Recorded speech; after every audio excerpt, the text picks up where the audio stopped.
Hello Kuwait and Philippines, hello Middle East, and hello world. This is Rachel from ICC Kuwait and welcome to Dream High Pinay kung saan mapapakinggan nyo naman yung kwento ng aming estudyante na nakapagtapos na dito sa ICSA.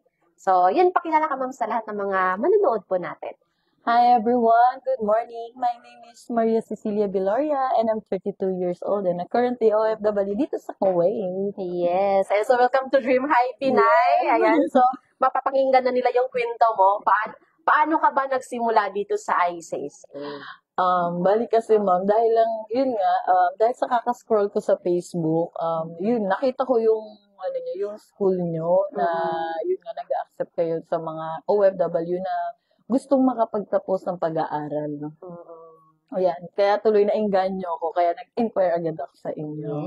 Yes, ayan. So, ano ba yung reason mo? Bakit ka nag-enroll sa, di ba, Diploma in Health and Social Care yung course mo? Yes, kaya po ako nag-enroll doon kasi unang-una, syempre, alam naman natin na may mga magulang tayo na tumatanda na. Gusto ko kasi matutunan talaga kung paano yung proper na pag-aalaga para sa kanila.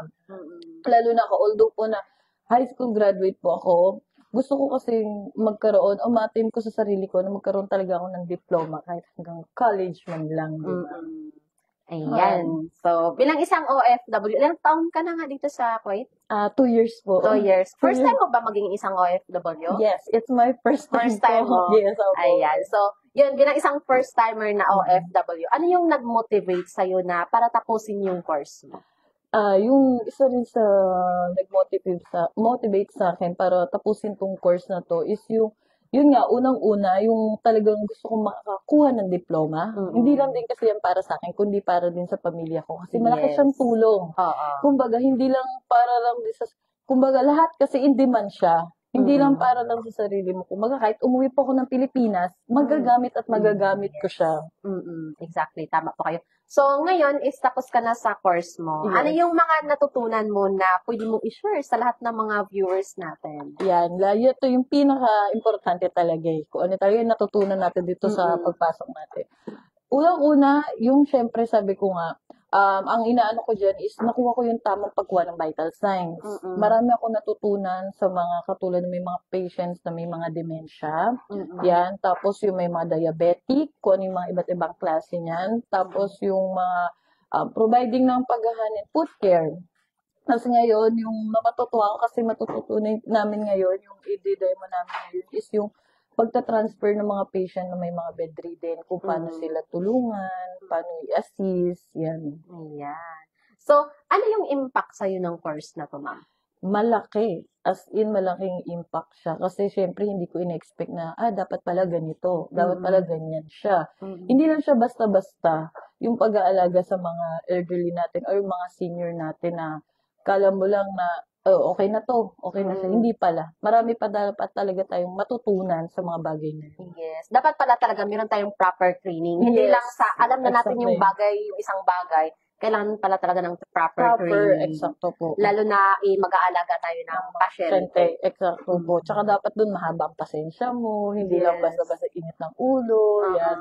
Yan talaga, yung pinaka-importante din is yung pahabaan talaga ng pasensya. Kasi minsan nga naiinis tayo. Alam mo yung kunting galaw lang naiinis na tayo. Eksakto po, ma'am. So how much more pa na yung aalagaan natin is hindi natin kaano-ano. Eksakto po. So, yes, totoo yan. Kailangan talaga siyang pag-aralan, kailangan siyang kilalanin mo pa yung sarili mo hanggang kailan yung kaya mo. Hanggang kailan aabot yung or hanggang kailan yung ng pasensya mo, hangganan. Eksakto, katulad din po ngayon, lalo na ngayon, syempre, almost 9 to 10 months ako nag-school po. Syempre, nasa tao na yan kung talagang tsatsagain mo siyang tapusin or hindi, di ba? Oo.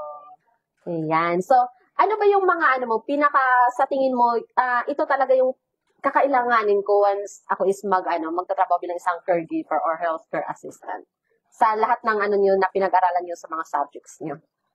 Kumbaga kasi hindi lang sa kumbaga lahat talaga as in magagamit mo. Tsaka yung mga natutunan ko sa namin sa course namin, lahat yun as in magagamit ko siya. Hindi lang para sa ibang tao, kundi para na rin sa akin sa sarili ko, tsaka sa pamilya ko na din po. And so, paano mo siya na-manage yung pag-aaral mo at the same time yung pagtatrabaho mo? Kasi syempre, may mga responsibilities tayo sa trabaho natin and minsan may pressure. Exacto. So, paano mo siya na-manage? Siguro yun sa pagmamanis, yung nasa tao na lang din po talaga yan. Kung gugustuhin niyo po talaga na makapagtapos ka or talagang gusto mo i-pursue yung dream mo, magagawa at magagawa ng paraan yan. Hindi kasi kahit sabi mong maraming hadlang, wala maano mo yan, matawag dito, ma-overcome mo yan kahit anong hirap. Lalo na rito sa Kuwait, syempre, totoo po yun, yung pagiging working student is hindi siya madali. Kasi unang-una pa lang po yung pasok mo, sa work mo. Yes. Tapos, syempre, may maraming masasagasaan katulad na lang sa schedule mo. Di ba? Hindi naman pwedeng laging aayon at aayon sa'yo. Yes. Kaya dapat dyan, talagang pagpursiguduhan mo kung talagang desidido ka makuha mo yung kung anong gusto mo. So, dapat pala, prepare ka. Prepare. Emotionally, physically. Exacto po. Especially yung finances natin, dapat prepare din siya. One thing also po, yung finances talaga. Tawag po, budget talaga. So, kailangan mo talagang i-prepare lahat. Kailangan mong i-prepare yung Everything. sarili mo. So, meron bang time habang nag-aaral ka dito sa ICC na, ay, parang gusto ko nang sumuko. Parang nahihirapan akong gumawa ng mga assignments. Siguro meron times, kaya lang kasi mas lumalamang po kasi sa akin yung gusto ko siyang matapos. Gusto ko siyang makuha dahil nga sa choice ko yun. Kasi ang tao, Yes. syempre, choice naman nila yung kung gusto nilang kunin yan o hindi. Ayan, so, ano yung mga lessons in life mo habang nag-aaral ka dito sa ICC na makakapulutan din ng aral sa lahat ng mga nanonood sa atin? Yung lesson learned ko kasi, ang pinaka-inano ko, hindi hadlang yung kahirapan para ma-attain yung pangarap mo sa buhay. Ayan. Yan. Kita kayong mga bagay na tandaan, lahat tayo na dumadaan po talaga sa hirap, di ba? Yes. Siyempre, lahat ng bagay may solusyon yan. Kaya nasa tao na lang din po talaga yan kung talagang pagpupursigaduhan nila yan o hindi po. So, ayan. So, ano yung magiging advice mo sa lahat ng mga nanonood ng live natin ngayon or makakapanood pa ng live na to na kasi hindi naman lahat ng tao is yung mindset is makakapagtapos ng pag-aaral, di ba? Yes. So, ano yung magiging advice mo sa kanila? Yung advice ko po sa kanila, yan, sabi ko nga, hindi po masama or na magtanong din kayo sa school. Kasi, lalo na dito sa amin, dito sa ICSA, sila, yun yung inano ko din nag-inquire din muna ako para malaman ko yung mga pwedeng maging kung gagawin mo. Gagawin. Kasi katulad yan, isa ako working student nga po ko. Sa kanila kasi maraming tumulong. Saka umintindi po sila sa amin. Mga katulad naming OFW, naiintindihan nila rin yung paano yung hirap nga. Yes. Ngayon, yung mga kapwa ko OFW dyan na nandito sa Kuwait, wag po kayo mahiyang magtanong sa ICSA kasi hindi naman po nila kayo papabayaan. Lalo na isa rin po sila sa mga makakatulong sa inyo kung paano nyo ma-attain yung pangarap nyo sa buhay. Yes, ayan. So, kasi bilang isang OFW, dapat kasi magkaroon tayo ng professional development. Exactly po. Kasi yun yung magiging puhunan natin eh.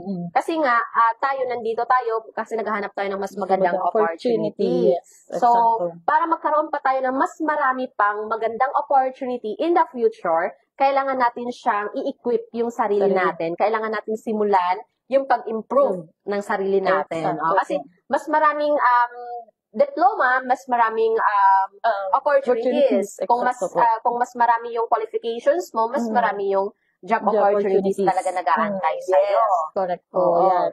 Ayan. So, yun. Marami tayong mga choices na schedules po dito sa Diploma in Health and Social Care. Kung isa kayo sa mga gusto rin na makapagtapos ng Diploma in Health and Social Care po, no? Meron tayong Tuesday batch. Meron tayong Friday, Saturday, Sunday, and Monday batch. Yes. So, kailangan nyo lang pumili kung alin ba yung swak ng schedule ninyo.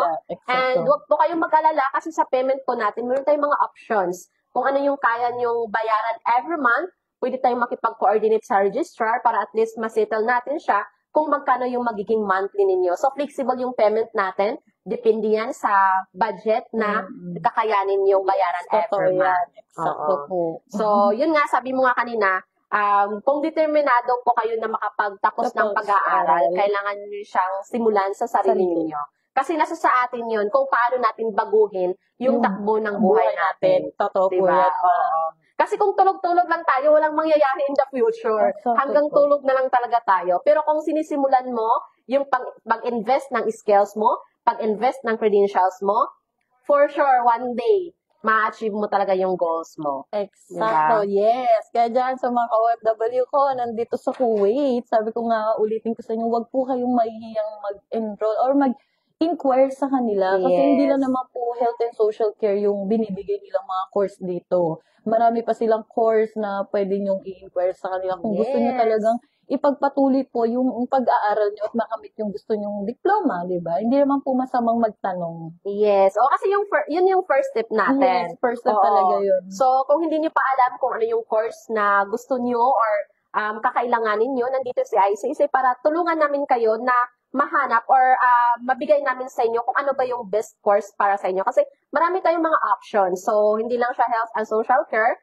So, marami. Kaya, mag-message lamang po kayo sa aming WhatsApp number, +965-993-02850 or kaya mag-comment down below po tayo dyan sa ating comment section or kaya mag-direct message kayo sa aming inbox para ma-assist po namin kayo at yung mga students consultant namin na nandyan nag-reply sa aming Facebook account. Ayan, so yun, thank you so much ma'am sa pagpa-unlock dito sa ating Dream High Pinay. Ayan, so kung isa po kayo sa Nenspar, sa kwento ni ma'am, ayan, so message na po kayo, mag-enroll na tayo and baka ito na yung first step talaga para ma-achieve niyo yung goal nyo. So, yan, nandito lang si ICC, nasa 23 years na si ICC dito sa Kuwait na nagbibigay ng mga services or kumbaga mga courses na ino-offer and maraming estudyante na din yung nakapagtapos. Yes po, nakita ko po yung mga produkto niya talaga dito sa Ito talaga nagpapatunay po talaga na isa sila sa nakatulong sa mga katulad kong OFW. Lalo na kung gusto nyo lumipat ng ibang bansa or mag-upgrade ng work nyo, di ba? Yes, kasi sa mga kababayan natin na hindi pa aware sa ICC, normal talaga na magkakaroon sila ng doubt. So, yun, ikaw na yung isa sa patunay na si ICC is legit. Legit na legit po talaga. More than thousands na po yung mga nakapagtapos dito sa ICC at yung iba is nakapagtrabaho na sa ibang bansa and marami nang nakapagtrabaho din ng mas magandang trabaho na. Po yun. Ayan. So, yun. Dito, kahit sino is pwedeng mag-enroll, kahit ano yung status ng buhay ninyo, walang age limit sa pag-aaral. As long as ikaw is desidido na makapagtapos, ikaw is determinado na makapagtapos talaga. So, nandito lang po si ICC para maging katuwang sa pag-abot ng inyong pangarap. And yan, maraming salamat po sa pagsubaybay ninyo dito sa aming Dream High Pinay. Ako po muli si Miss Rachel at kasama ko si Ma'am Cecilia Viloria. Ang nagsasabing, ICC is your partner in success. Thank you so much everyone and God bless. Inquire na kayo guys.